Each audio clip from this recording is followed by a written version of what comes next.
Bonjour, je suis Ludovic Bombas, musicien, auteur, compositeur, interprète. Je veux une guerre, pas une bagarre au bout du monde. Donc je suis né en février 68. Donc la musique pour moi ça a été toujours très important dans ma vie. J'ai été bercé depuis tout petit, notamment avec mes parents, avec le rock'n'roll. Bill Haley, Little Richard et toute la clique des rockers des années 60. Ensuite un peu plus tard il y a eu Jimi Hendrix et puis les groupes de hard rock des années 70, Led Zepp.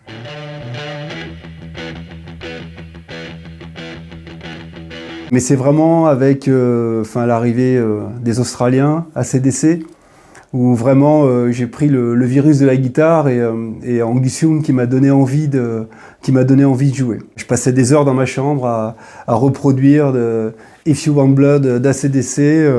Je peux vous faire un petit exemple. Voilà, alors vous imaginez un gamin de 14 ans qui passe 4 heures dans sa chambre à faire jazz.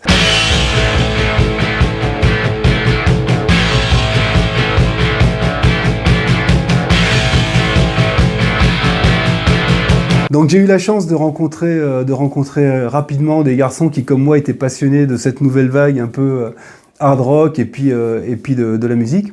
Donc on a monté un premier groupe au collège qui s'appelait les Black Pershing, nom percutant. Donc voilà, quelques reprises, on va dire, d'AC/DC, de groupes comme ça, mais aussi tout de suite déjà de la compo. Parce qu'en fait, tout de suite, très vite, moi, la guitare, ça a surtout été un vecteur, en fait, pour faire passer des textes. Donc j'écrivais des textes déjà avant même d'être passionné par la guitare. Donc en fait, la guitare, ça a été aussi un moyen de mettre en musique et puis surtout de partager ces textes. Je me rappelle d'une anecdote à ce propos.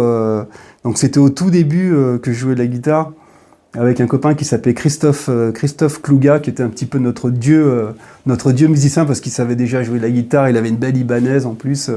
Et on avait fait un radio-crochet à l'époque dans les villages. Alors ça se fait peut-être un peu de moins en moins, mais dans les balles de village, il y avait toujours ça. Et il m'avait demandé de jouer. Alors ça, c'était dans les années, ça devait être 84, quelque chose. Il y avait Renaud qui avait sorti son album en hommage à sa fille, et on devait faire la chanson Lolita, tous les deux à la guitare, où lui chantait, moi je chantais pas encore. Et le truc, c'est que j'étais tellement stressé qu'à un moment donné, je m'étais tourné sur scène et j'avais fait exprès de casser une corde pour après me retourner en disant « Ah, regardez, je peux plus jouer ». Enfin voilà, c'était vraiment déjà le petit stress, pas trop l'habitude de la scène encore à l'époque. Donc après les Black Pershing, les années collège, ça a été les années lycée. Donc là, les années lycée avec un groupe qui s'appelait But à Gaz et ses Brûleurs. Donc c'était un mélange de profs, d'élèves. Il y avait même l'aumônier qui nous avait rejoints. Et en fait, on faisait... alors que ça, c'est pareil, c'était années 85, 6, 7, enfin dans ces eaux-là. Et donc composition... Et voilà, on jouait au bal annuel du lycée avec des chansons genre des trucs qui faisaient, si je me souviens, je suis né en février 68, 3 mois après c'était la révolution. Depuis tout petit on m'appelle le terrible, mais pourquoi faut-il avoir cette réputation? Car je suis tout gentil moi, enfin voilà.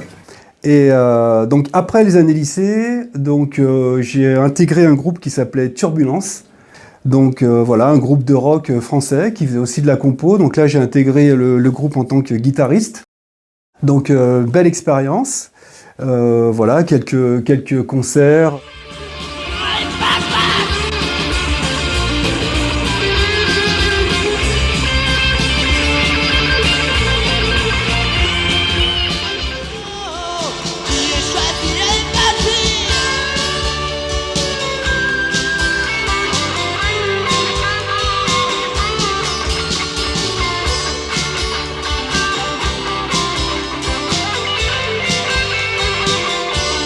Donc voilà, donc intégré le groupe Turbulence, groupe de rock français. C'est là où j'ai rencontré Yves, voilà, avec qui on est devenus très amis. Donc avec Turbulence, on avait un concert sur Lyon avec Yves. Après discussion, on a décidé de quitter le groupe tous les deux et de monter un groupe qui s'appellerait Manifeste. Voilà, donc on est partis tous les deux avec un ami qui s'appelait Sergio et on a commencé à monter un nouveau répertoire avec des chansons. Donc Serge à la guitare acoustique et un petit peu électrique, moi électrique chant et Yves à la basse.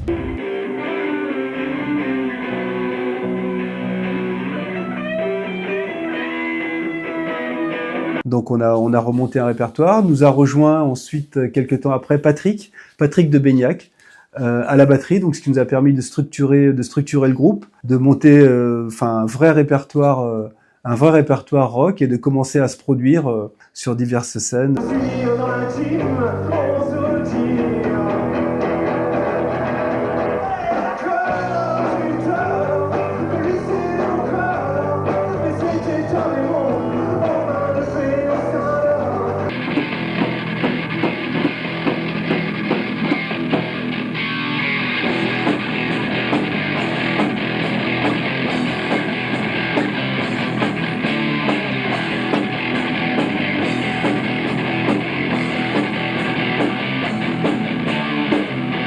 Donc l'aventure Manifeste, ça a duré à peu près 5 ans.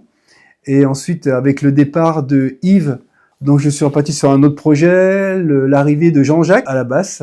Voilà, quelqu'un aussi que je connaissais depuis de nombreuses années, puisque c'est Jean-Jacques qui m'avait montré pas mal de premiers accords aussi à la guitare, puisque je l'ai connu, je devais avoir 15-16 ans. Donc ensuite, après Nouvelle Donne, encore un nouveau projet avec Aludenco. À minuit, on est dans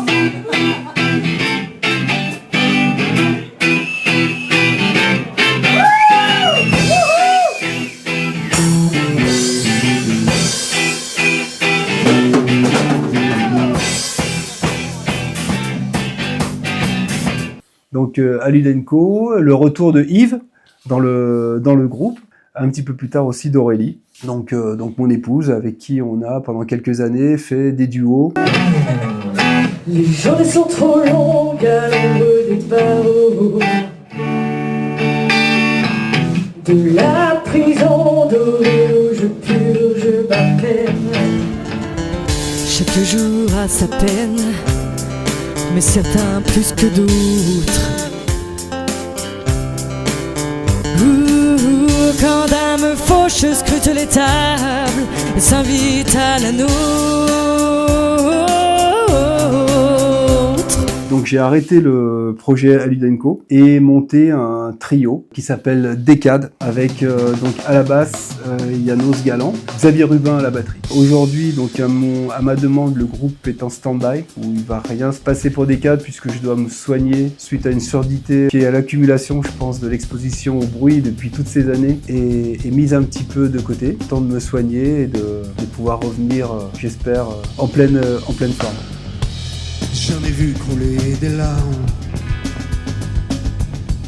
j'en ai vu tomber des durs,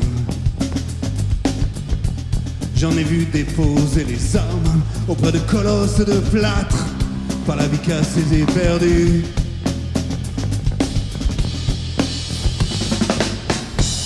J'en ai vu se tailler les veines,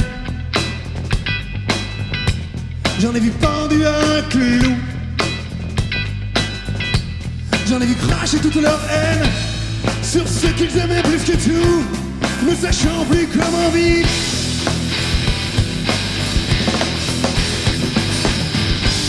Quand tout est plus noir que le noir, quand il n'y a plus d'espoir, reste l'instinct de survie.